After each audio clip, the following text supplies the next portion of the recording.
Have you ever felt like peace is always just out of reach?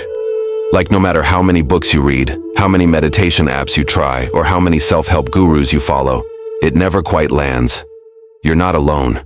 And maybe, just maybe, it's because the more you search for peace, the further it moves away. Jiddu Krishnamurti, a philosopher who walked away from fame and spiritual authority, believed something radically simple. The moment you start searching for peace, you lose it. That sounds strange, doesn't it? Aren't we supposed to look for peace? Isn't that what meditation, prayer therapy, and self-discovery are for? But Krishnamurti's message was different. He said, "The search for truth is a denial of truth." That includes peace, joy, enlightenment, because the very act of seeking implies you don't have it. And worse, your mind is projecting an idea of peace and chasing that fantasy instead of seeing what is. Let's break this down. Imagine you're sitting quietly in a room. Everything is still.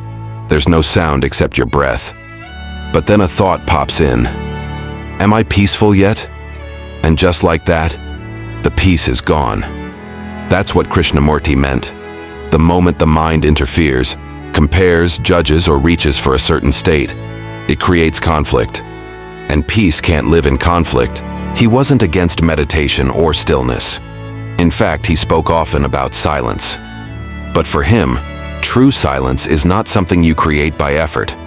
It happens when the mind is totally aware, totally present, without resistance, without expectation, without control. Think of it like this.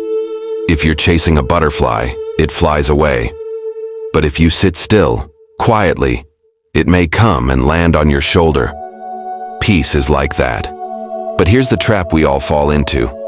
We think peace is something far away, something we have to earn or discover.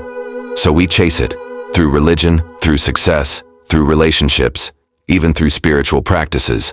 And the more we chase, the more restless we become. We meditate to get somewhere. We pray to become someone. And we forget that wanting to be peaceful is itself a disturbance.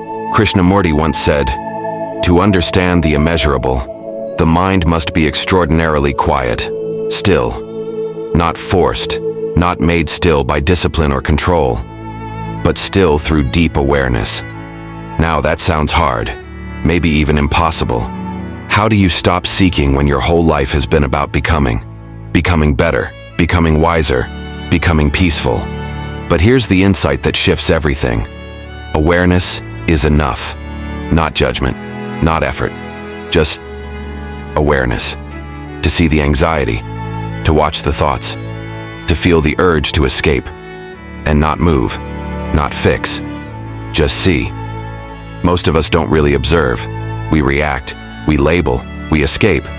But to simply observe a thought or a feeling without naming it good or bad, that's where stillness begins. Peace doesn't come after you fix everything. It comes when you stop trying to fix everything. It's already here, beneath the noise. But the noise is mostly our mind saying, "I need to be different. I need to be calm. I need to let go." And that's the irony. The mind trying to let go is still the mind holding on. So what do? Nothing. You watch. You listen. You become deeply attentive to the moment, without a goal. And in that attentiveness, there is no seeker. There is just seeing. And that seeing, that pure, open awareness, is peace. So maybe peace isn't something to get. Maybe it's something to notice, to recognize when all the chasing stops, when the search ends, and all that's left is this moment, just as it is. Krishnamurti didn't give people answers. He gave them questions. Questions that turn your attention inward, not to find something new, but to really see what's already there. Are you still searching? Or are you ready to stop? And listen, most of us were raised to believe that life is a journey towards something, towards success, happiness, peace, or meaning. And so we're constantly moving, constantly measuring, constantly asking, am I there yet?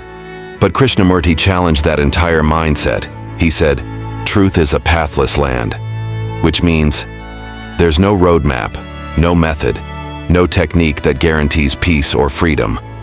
Because the very act of following a path, assumes you're not already where you need to be. And that assumption is the problem. Let's get really honest here. Have you ever caught yourself meditating, not to be present, but to get something out of it? To feel calm, to feel better, to feel in control? That's not meditation. That's manipulation. It's using silence as a tool to escape discomfort. But discomfort doesn't go away by escaping it. It goes away when it's seen clearly, without resistance. Krishnamurti often spoke about choiceless awareness. That's a strange phrase, but it's powerful. It means awareness without the interference of choice, without picking and choosing what to look at.